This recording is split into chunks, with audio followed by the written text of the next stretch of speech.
বিসমিল্লাহির রহমানির রহিম। জাবালে নূর চ্যানেলের পক্ষ থেকে স্বাগতম। আসসালামু আলাইকুম। সম্মানিত দিনদার ভাই বোন বন্ধুরা, আজকে খুবই মুকাদ্দাস একটি আমল নিয়ে হাজির হয়েছি। এই আমলটি এমন একটি আমল, যে আমলটি করার সাথে সাথে শত্রুর বুকে আগুন জ্বলবে। এটি খুবই পাওয়ারফুল এবং খুবই কার্যকরী একটি আমল। এই আমলটি কখনোই অন্যায় অসৎ উদ্দেশ্যে, সামান্য ঝগড়া বিবাদে কিংবা হিংসামূলক শত্রুতামূলক এই আমলটি করা যাবে না। করলে নিজের ক্ষতি হতে পারে লৌকিক জীবনে এবং পরলৌকিক জীবনে, কাজেই সাবধান। শত্রু যদি কঠিন অত্যাচার করে, নির্যাতন করে, পেরেশানির মধ্যে রাখে, মিথ্যা অপবাদ দিয়ে বেড়ায় কিংবা মিথ্যা মামলা করে, হয়রানি করে এবং জমাজমি বা ধন সম্পদ দখল করার পায়তারা করে, তাহলে এই আমলটি করবেন। ইনশাল্লাহ এই নকশাটি আগুনে জ্বালানোর সাথে সাথে শত্রুর বুকে আগুন জ্বলে যাবে। সে অস্থির হয়ে, পেরেশান হয়ে সে ছুটাছুটি করতে থাকবে, আপনার কাছে হাত জোর করে, মাথা নত করে ক্ষমা চাইবে। এই আমলটি যে কোনো দিন, যে কোনো সময় করা যায়, কিন্তু নাপাকি অবস্থায় করা যাবে না।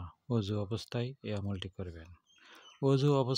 অজু করে যে কোনো একটা নির্জন স্থানে যাবেন এই আমল করার জন্য, যেখানে কেউ আপনাকে দেখবে না বা কেউ আপনার কাজে বিঘ্ন সৃষ্টি করবে না, এমন একটি নির্জন স্থানে আপনি জায়নামাজে বসবেন।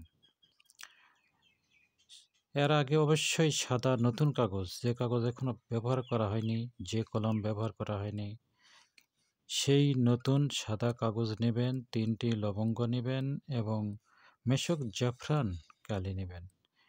সেই নির্জন স্থানে বসে শত্রু দমনের নিয়ত করবেন। প্রথমে দরুদে ইব্রাহিম 3 বার পাঠ করবেন এবং আল্লাহর কাছে শত্রুর নাম উল্লেখ করে বলবেন যে, হে আল্লাহ, এই শত্রু আমার অমুক এইভাবে শত্রুতা করছে, আমার এই ক্ষতি করছে, কাজেই এই শত্রুতা থেকে, শত্রুর ক্ষতি থেকে বাঁচার জন্য আমাকে এই শত্রুর হাত থেকে রক্ষা করুন এবং এই শত্রুকে দমন, ধ্বংস, বরবাদ ও তাবাহ করে দিন। এরপর কি করবেন? সাদা নতুন কাগজে মেশক জাফরান কালি দিয়ে এই নকশাটি লিখবেন।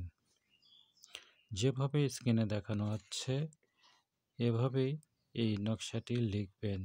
নিচে শত্রুর নাম, শত্রুর পিতার নাম লিখবেন। শত্রু ধ্বংসের ভয়ঙ্কর আমল, প্রথম খণ্ড, সূরা লাহাব দিয়ে শত্রু ধ্বংস, সূরা কাউসার দিয়ে শত্রু ধ্বংস।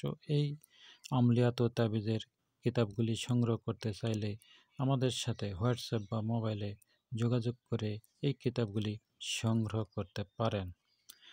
এই নকশাটি লেখার একটা নিয়ম হলো, প্রথমে এই বক্স আঁকে নেবেন।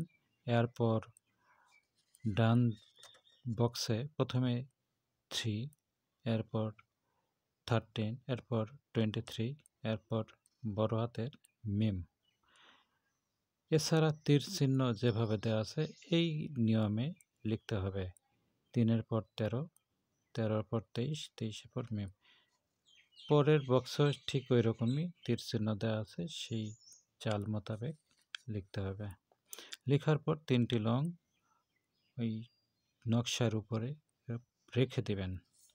এরপর লবঙ্গ সহ এই নকশাটি পুরোটাই ভাঁজ করে ছোট করে নেবেন। নেওয়ার পর এটি কি করবেন? আল্লাহর কাছে সাহায্য প্রার্থনা করবেন যে, হে আল্লাহ, এই কাজের বিনিময়ে আমার শত্রুকে তাবাহ, বরবাদ, ধ্বংস করে দেন। এরপর একটি আগুন জ্বালাবেন বা চুলার মধ্যে এই লবঙ্গ সহ যে নকশাটি ভাঁজ করা হয়েছে এটি পুরোটাই ফেলে দিবেন এবং এটি জ্বলে পুড়ে যেন ছাই হয়ে যায়। এর তেলেসমাতি কারবার হলো, এটি জ্বলে যাওয়ার সাথে সাথে শত্রুর সিনাই বা শত্রুর বুকে আগুন জ্বলতে শুরু হবে, জ্বালা পোড়া শুরু হবে, শান্তি পাবে না, পেরেশানির মধ্যে পড়বে, ছুটে বেড়াবে। ডাক্তারের কাছে, ক্লিনিকে, হাসপাতালে দৌড়াদৌড়ি করবে। লাভ হবে না, ভালো হবে না। সে সবসময় অশান্তির মধ্যে থাকবে।